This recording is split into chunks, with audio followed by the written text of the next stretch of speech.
Pemerintah baru saja mengumumkan bahwa PPKM darurat terpaksa diperpanjang untuk menekan laju penularan COVID-19. Sebagai ibu, saya bisa membayangkan betapa repotnya mengurus anak-anak di rumah selama pandemi.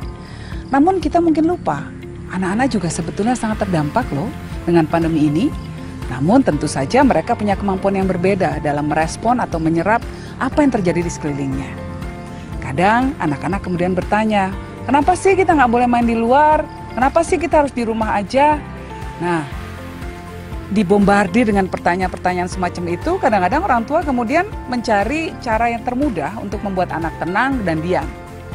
Diberi gadget. Padahal pemakaian gadget berlebihan punya dampak terhadap anak-anak dan sebagian dampaknya sangat negatif. Bahkan sebagian anak mengalami adiksi. Temuan dari KPAI atau Komisi Perlindungan Anak Indonesia menyatakan bahwa tak sedikit anak harus mendapatkan perawatan medis akibat kecanduan gadget. Tak heran jika kemudian WHO mencatatkan kecanduan gadget ini dalam 11 International Classification of Diseases yang perlu kita waspadai atau penyakit-penyakit yang harus kita waspadai. Lalu bagaimana tipsnya agar anak-anak kita kemudian nggak marah atau bahkan tantrum kalau kita larang mereka bermain gadget? Kalau di rumah saya, memang dari awal sudah ada kesepakatan tentang penggunaan gadget. Jadi anak-anak dari awal sudah diperkenalkan dengan rambu-rambu tertentu. Mereka boleh menggunakan gadget selama 2 kali dalam sehari. 1 kali sesi penggunaan gadget itu 30 menit. Bisa dilakukan di siang hari dan 1 lagi di malam hari. Dan gadget itu kemudian di timer. Jadi kalau timernya sudah bunyi, meskipun mereka sedang asik main game, nonton film dan lain sebagainya, ya harus ditaruh dan dimatikan. Karena kalau tidak dimatikan akan ada konsekuensinya.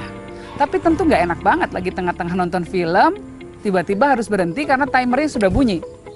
Nah, anak-anak punya hak untuk mendapatkan tambahan waktu bermain gadget, waktu menggunakan gadget dengan cara melakukan tindakan-tindakan positif. Misalnya apa? Misalnya kalau mereka selesai membaca 1 buku, mereka boleh mendapatkan bonus 1 kali sesi gadget. Kalau mereka berhasil menghafalkan misalnya 1 surat di Al-Quran, ya, karena kami mengajarkan kepada anak-anak untuk mengaji, maka mereka juga boleh mendapatkan 1 sesi gadget.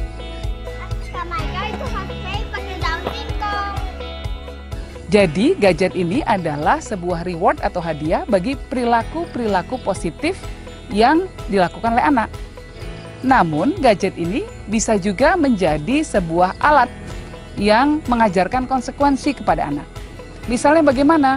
Misalnya mereka berantem, rebut-rebutan mainan, pukul-pukulan dan lain sebagainya. Maka mereka juga akan kehilangan 1 sesi menggunakan gadget.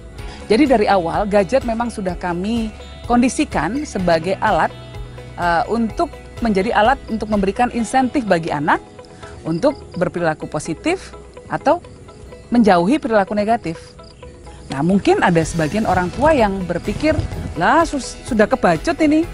Saya udah liwat anak saya setiap hari main gadget 5-6 jam, bahkan ada yang 10 jam kecanduan main games, terus bagaimana? Orang tua tetap punya otoritas untuk menetapkan aturan-aturan main di dalam rumah. Tentunya harus dilakukan secara bertahap. Mengurangi screen time bisa juga dilakukan secara bertahap. Jika biasanya mereka bermain 6 jam, dikurangi jadi 3 jam sehari. Tidak bisa drastis memang, dan orang tua harus tegas. Kalau orang tua tidak tegas, maka anak juga kemudian akan melanggar aturan yang ada. Orang tua juga harus menunjukkan toladan, artinya leading by example. Orang tua tidak bisa kemudian melarang anak main gadget, tapi dia sendiri asik main gadget. Ada momen-momen di mana memang dalam interaksi bersama sehari-hari, gadget harus ditaruh. Nah, ini juga menjadi kesepakatan dalam keluarga tersebut. Misalnya, ketika makan, nggak boleh main gadget di meja makan. Atau ketika sudah waktunya untuk berdoa, ya gadget harus ditaruh. Waktunya belajar dan lain sebagainya. Nah, anak-anak ketika mereka sudah mau mengurangi jam bermain gadget, ya, tentu harus diberikan reward juga. Selain itu, anak tidak bisa hanya dilarang. Anak harus diberikan alternatif kegiatan. Orang tua harus turut aktif terlibat menciptakan kegiatan-kegiatan bersama atau kegiatan-kegiatan yang bisa dilakukan anak yang sifatnya non-gadget. Misalnya baca buku, misalnya menggambar, memasak, atau membuat kerajinan-kerajinan, atau berkebun dan lain sebagainya. Anak itu salah satu haknya adalah hak untuk bermain loh. Ini sudah diatur dalam konvensi tentang hak anak.